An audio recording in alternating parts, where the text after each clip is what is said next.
الحمد لله نحمده ونستعينه ونستغفره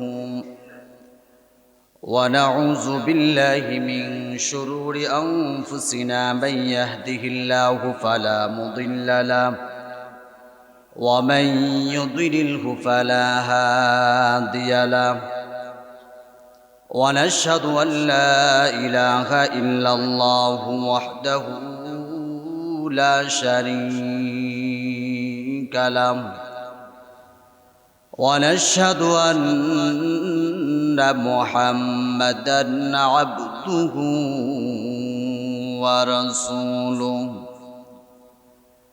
أما بعد فأعوذ بالله من الشيطان الرجيم بسم الله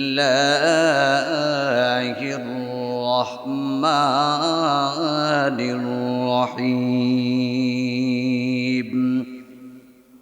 قل جاء الحق وزهق الباطل إن الباطل كان زهوقا قال رسول الله صلى الله عليه وسلم لا طاعة لمخلوق في معصية الخالق أو كما قال عليه النبي والصلاة والسلام صدق الله مولانا العظيم وصدق رسوله النبي الكريم ونحن على ذلك لمن الشاهدين والشاكرين والذاكرين والحمد لله رب العالمين সকলে জবান খুলে পড়ি বালাগাল উলা বিকামালিহি কাশাফাদু جاء بجماله حسنت جميع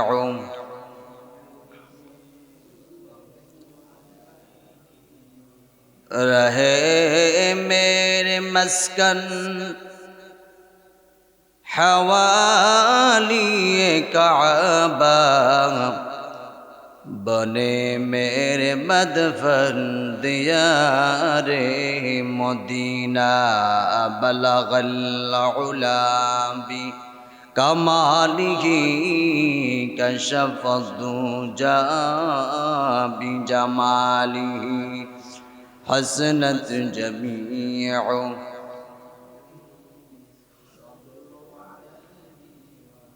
لا الہ إلا الله لا إله إلا الله إلا الله لا إله لا إله إلا الله لا إله لا إله إلا الله لا إله إلا الله لا إله